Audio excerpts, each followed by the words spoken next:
একটা মোবাইল বর্তমান যুগে একটা মানুষের অবিচ্ছেদ্য একটা অংশ। এই মোবাইলটা ছাড়া বর্তমান যুগে মানুষ তো চলতে পারে না। ছোট থেকে বড় সবার হাতে Android smart mobile. Smart mobile ছাড়ার জন্য আমাদের প্রতিদিনের যে চলাফেরা সেটা যেন আনন্দময় হয় না। আমরা একটা মোবাইল ছাড়া চলতেই পারি না। আমাদের হাতের মোবাইলগুলো যখন নষ্ট হয়ে যায় আমরা অনেকটা পাগল পাগল হয়ে যাই। আমাদের মোবাইলটা কোথায় গেলে ঠিক হবে, কার কাছে গেলে ঠিক হবে, কিভাবে ঠিক হবে, আমরা একটা ডিপ্রেশনে চলে যাই। তো যাই হোক, আমরা যে প্রতিনিয়ত যে মোবাইলগুলো সার্ভিসিং করি, এই সার্ভিসিংয়ের ভিতরে আমাদের কাজের ক্ষেত্রে অনেক সময় দেখা যায় আমরা অনেক ভুল করি। দেখা গেছে একটা পাওয়ার আইসির সমস্যা, আমরা ডাইরেক্ট পাওয়ার আইসিটা খুলে ফেলি। পাওয়ার আইসিটা খোলার আগে আমরা অনেক টেকনিশিয়ান এরকম আছি যে আপনার যে পাওয়ারের যে লাইনগুলো আছে এই লাইনগুলো মিসিং আছে কিনা, আশেপাশে কোনো ক্যাপাসিটার সেটিং আপনার নষ্ট আছে কিনা সেগুলো আমরা দেখি না, আমরা কিন্তু ডাইরেক্ট কাজ করি। এটা শুধু আমার ক্ষেত্রে না, অনেকের ক্ষেত্রে এই ধরনের প্রবলেম হয়।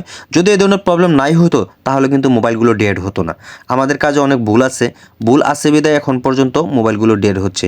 আর এটা হবেই, যতদিন মোবাইল সার্ভিসিং থাকবে এই ধরনের প্রবলেম থাকবে।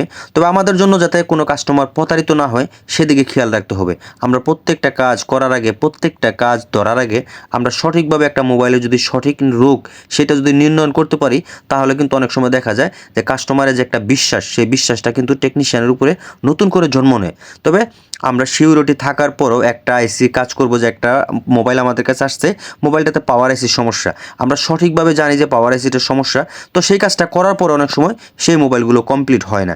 এখানে বেশ কিছু কারণ আছে। কিছু কিছু ব্র্যান্ডের মোবাইল আছে যে মোবাইলগুলো দেখবেন যে আইসিগুলো তোলার পর আপনি যত ভালোভাবে আইসিগুলো লাগান না কেন কাজ হতে চায় না। এমনই কিছু মোবাইল আছে বর্তমানে আপনার রেডমির, আমি এটা আসলে নাম উল্লেখ করতেছি না, রেডমির বেশ কিছু মোবাইল আছে দেখবেন আপনার গত 2-4 বছর আগে ওইগুলো খুব ভালো চলছিল, কিন্তু ওইগুলো বর্তমানে অটোমেটিক ডেড হচ্ছে।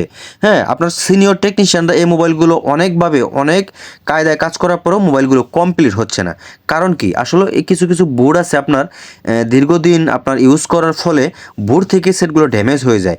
তো ড্যামেজ একটা বোর্ডের ভিতরে আপনি যতই আইসি ম্যাপ দেওয়ার পর প্রবলেম বের করেন না কেন, সেই বোর্ডগুলো কাজ করার পর আর সঠিকভাবে যে সমাধান সেটা কিন্তু হয় না। দেখেন, আমি স্যামসাংয়ের A03s একটা মোবাইল কাজ করতেছি।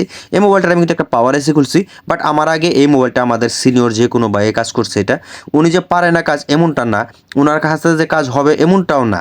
তো দেখেন, এই মোবাইলটার সিপিও এএমএমসি দুইটা আইসি রিবোলিং করা শেষ। এই বোর্ডে কোনো রকম কোনো শর্ট নাই, কোনো আইসিও মিসিং দেখাইতেছে না। তো তারপরেও মোবাইলটা কাজ হচ্ছে না। তো আমার কাছে নিয়ে আসার পর আমি ভাবলাম যেহেতু আপনার সিপিও প্রসেসর দুইটা আইসি রিবোলিং করা হয়েছে, আমি পাওয়ার আইসিটা রিবোলিং করে দেখি। তো তারপরে কিন্তু পাওয়ার আইসির কাজটা ধরছি। আবার এমনও কিন্তু হতে পারে যে এটা যে পাওয়ার আইসি সিপিও ইএমএমসি যে আইসিগুলো রিবোলিং করছে সেখানে ওনার প্রবলেম আছে, এমনটা তো হতে পারে, তাই না? এমনটা কিন্তু অবশ্যই হতে পারে। তবে যে মোবাইলটা কাজ করছে তার হাতে প্রবলেম হওয়ার কোনো কথাই না। যার কারণে কিন্তু প্রথম অবস্থায় আমি পাওয়ার আইসির কাজটা ধরছি। পাওয়ার আইসির কাজটা করার পর যদি কোনো প্রবলেম আমি না পাই তাহলে কিন্তু অবশ্যই আমাকে সিপিও আইসিটা আবার রিবোলিং করতে হবে।